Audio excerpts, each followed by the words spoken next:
Hey guys, it's Tori. Welcome to my channel, or welcome if you're new. If you've been struggling to get sublimation to show up on 100% cotton darker shirt, then today I'm going to walk you through an easy way to do it. Let's get started. Head on over to Cricut Design Space, select upload image, browse, and you'll just upload your image. And then we're going to select continue, apply, and continue. Flat graphic, because this is going to be a print and cut, continue, and we're going to select upload. So there's two different ways to adjust the image. You can go right up here and you'll want to make sure to leave the lock on. And if you were to just change the width, let's say to 7, it's going to automatically adjust the height to the correct proportion. So you can do it that way. Or you can go ahead and just grab right over here in either corner, and you'll see that you get the arrow like that, and we can pull it out, or you can pull it in. You'll see here as well, if you click this, the red exclamation point just says that the image is too large. We can go ahead and just hit auto resize. That is the biggest that you can print, and it just automatically adjusts that for you. So before we cut this, we need to make an offset. This offset is the part that we're actually pressing onto the shirt first. It's the HTV layer that gives the sublimation something to bond to. Since we're working with 100% cotton and a black shirt, the sublimation ink won't stick on its own. So this is what makes it possible for the sublimation to stick to 100% cotton. So in Cricut, we just need to create that offset shape. You can do this two ways. You can either duplicate your image, which keeps it the exact same size, and then change that duplicate image to a basic cut, or you can use the offset tool. Just click on your image, go to edit, choose offset, and adjust the blue outline to however much you want your border to be. So for this project, I'm going to use the offset tool just to give me a little bit of wiggle room when applying the sublimation paper. Once it looks good, hit apply, and then change the offset layer to a basic cut. And now we're ready to go ahead and click make it. And then we'll want to make sure to mirror both of these layers. So we're going to go ahead, send this one to the sublimation printer, which is the Epson ET-2720. We're going to hit next, and we're going to make sure it's the Epson, which it is. We're going to leave the bleed on, and then we're going to select use printer dialog and then print. And I like to select that because it takes you directly to the printer preference, which is right here. And again, we're sending it to the Epson. We're going to select preference, and it's going to be a letter size. The paper type, you want to do premium presentation matte. Quality is high. More options. Always uncheck high speed. You want to have the best quality, so you want to uncheck that. We're going to do custom, advanced, and I'm going to select color controls. Color mode is Adobe RGB. Gamma is 2.2. And then I'm going to adjust the color controls just a little bit. I'm going to put the saturation to about 10. And the brightness, I'm going to go down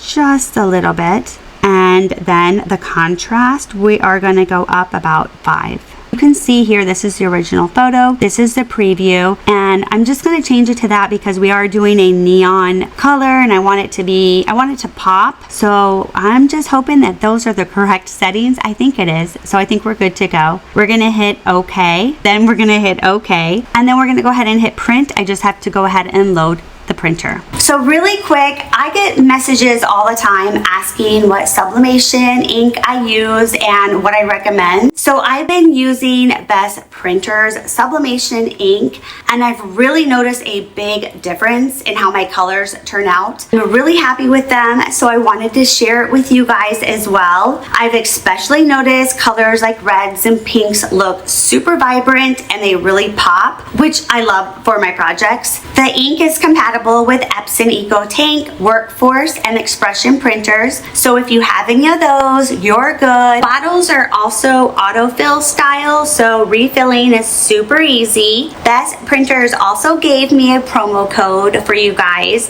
So if you want to try it out on Amazon, you can save a little bit. I'll put the link and the code in the descriptions below, but I love it and I just wanted to share with you guys as well because I know a lot of you guys reached out and you asked me. Just came off the printer, we're gonna hit done, and then we're gonna select copy paper because it's pretty comparable to copy paper. So let's just select browse all material, type in copy, and I'm gonna select this one and then done. I'm gonna do more pressure, line it up, and we're gonna use a brayer and just carefully go over it. We wanna make sure that it is flat on the Cricut mat, but sometimes I just want to be super careful, safe. So I'm just going to add a little bit of tape just on the top because sometimes it wants to get loose there. And then we're going to go ahead and cut it.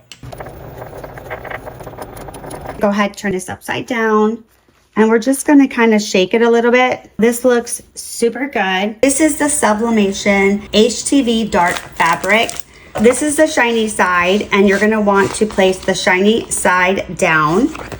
So we're gonna go ahead and place it right here on the Cricut mat, line it up, and we're gonna use the brayer. Make sure it stays. We're ready to cut the HTV, so we're gonna do continue. And then you need to select flock iron-on. So we're gonna do browse all material. I'm gonna type in flock, and we'll select flock iron-on. Done. And then I always like to change the pressure to more, and we'll go ahead and cut it. What we're gonna do is we're gonna weed this, and we're gonna weed the outside so that what will be left will be the image. Let's go ahead and do that.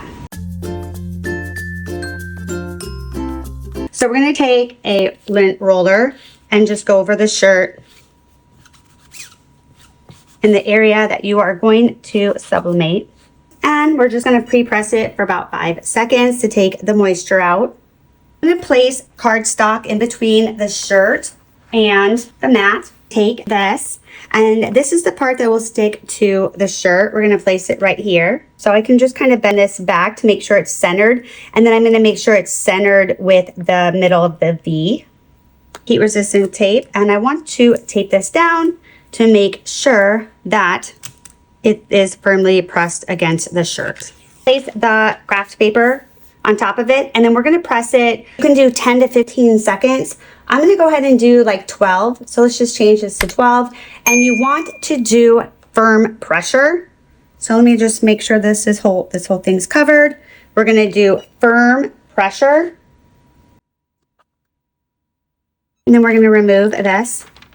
So this is a cold peel, so we'll have to wait about 5 minutes for it to cool. So this is cold, we're gonna go ahead and peel it.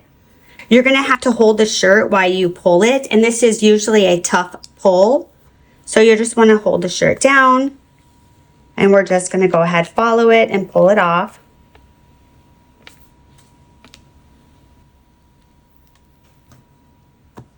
Take the image, we're gonna line it up. Just make sure that it is on the Sublimation HTV underneath.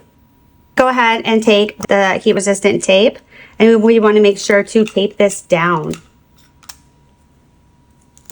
And I'm going to tape all around it because you want to make sure that it is pressed firmly against the Sublimation sheet underneath. This needs to be a heavy press, and they say about 40 to 50 pounds of pressure, 40 to 60 seconds. So we'll go ahead and do 60, and we're gonna line this up, and we're gonna go ahead and apply heavy pressure. And we did place the craft paper down.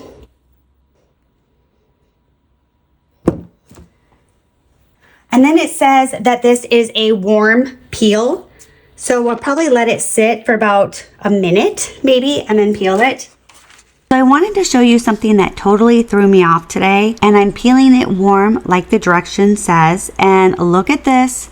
It is not peeling the way that it normally does. You can see how the sublimation paper is basically stuck to the matte vinyl. I'm trying to lift it up and it is just hanging on. In this moment, I honestly thought that I messed up. It looks stuck. It feels stuck, like the paper is never coming off. What is funny is that I've used this exact brand, Sublimation, except it was for light colored fabric, and the paper comes off super easily.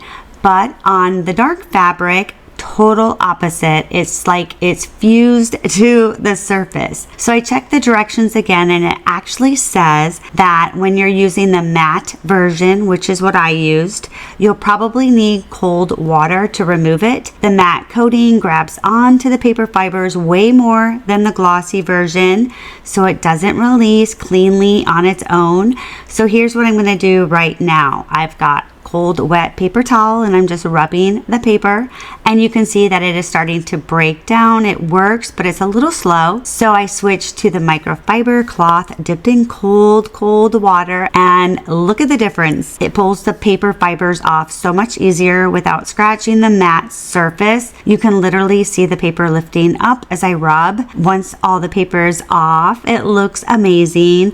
This design actually turned out really good, way better than I expected after this little panic moment. So if this happens to you, don't freak out. It's normal for the matte HTV on dark fabric. Just make sure to use cold water and rub the paper off. But I think it turned out really cute in the end. What do you guys think? All right, guys, so that's it. I hope you enjoyed today's video. Also, if you want to try out the Sublimation ink that I'm using, they were nice enough to hook you guys up with 10% off. The code is CREATE2026 for 10% off on Amazon, and I'll have everything linked down in the descriptions below. Also, if you found this video helpful, make sure to give it a thumbs up, and don't forget to hit the subscribe button so you don't miss any new videos. And I'll see you guys in the next one. Bye.